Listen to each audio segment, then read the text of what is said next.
Hey guys, what's up? This is Ben Golliver for SB Nation, and we finally have our 2013 NBA Finals matchup set. That's right, it's going to be the San Antonio Spurs from the Western Conference and the Miami Heat from the Eastern Conference. The Heat got it done in Game 7, 99-76, in a blowout win over the Indiana Pacers, who had a lot of trouble with fouls throughout the game, just couldn't build the offensive momentum they needed to keep up with the Miami team that was clearly energized from the opening gate. Now, Indiana actually won the first quarter. It was a fairly hard-fought first quarter, back and forth, but you had to like the early signs from Miami anyway, simply because Dwyane Wade was very active.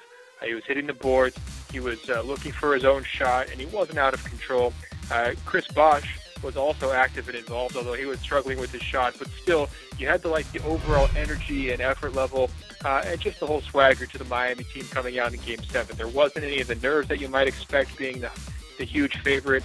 There wasn't any tense play. They came out focused.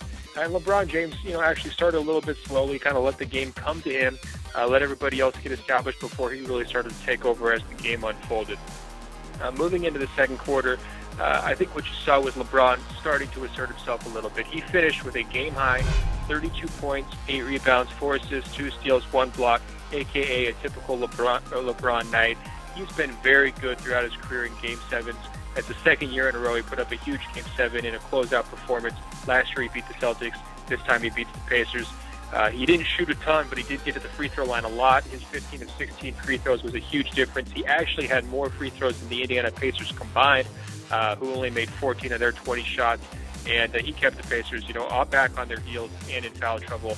Like I said, all night. Paul George fouled out early. Roy Hibbert was dealing with foul trouble. He had 5 fouls in this game. That was a huge aspect that was able to have Miami extend their lead and kind of coast to victory in this one.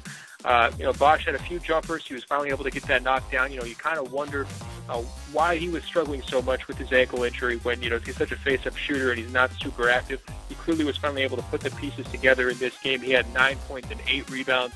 He only shot 3 for 13, which is amazing. He's going to have to do better than that against the Spurs, who are an ultra-efficient offense. But, it was enough to get it done in this one.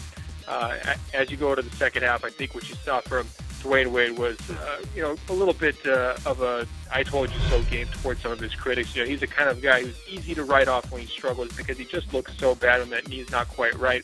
He said after Game 7 he was feeling much better. He finished with 21 points, 9 rebounds, and the rebounds were a huge story. 6 offensive rebounds, extending possessions, getting second chance points for the Heat was a huge deal in this game. He shot 7 for 16 from the field. Not a perfect, night from an efficiency standpoint, but not terrible either, and certainly more than enough to get it done against an Indiana team that just lacked firepower. I mean, nobody really got it going for Indiana, especially from the perimeter. George Hill was only 4 for 14. David West struggled. He was 6 for 15 inside. Paul George was just 2 for 9. He only got 1 3-pointer. He's the guy they really needed to step up. And like I said, foul troubles really dogged him on that one. As they got into the fourth quarter, I think it was just sort of a highlight reel time. I mean, as the game unfolded, you had alley-oop dunks for LeBron. You had Dwyane Wade breaking off Lance Stevenson in transition. And by the time you got to the fourth quarter, you saw LeBron, a long 2, I think, right at the start of the fourth quarter was really the moment where you realize, hey, Indiana's done. It was a hard-fought series, but this one's going to be over. There was a little bit of weird chippiness at the end with some ejections and some trash talk and the like, but there wasn't really anything stopping the Heat from winning this series and taking it in 7 games. So now they have a quick turnaround. They've got basically 2 days to get ready for the Spurs, who have been sitting there waiting for more than a week. They will have home court advantage, though, so they don't have to go anywhere. They'll get ready for Thursday night's Game 1 in what should be a very, very entertaining and competitive finals. Certainly the entire basketball world's excited by this matchup. Entering the season, there was probably 3 teams who really had a good chance to win the title, and that would be the Heat, the Spurs, and the Thunder. Because of Russell Westbrook's injury, we didn't get to see the Thunder really participate in much of the postseason like we expected, but at least we got 2 of the 3 finals teams that everybody was hoping to see.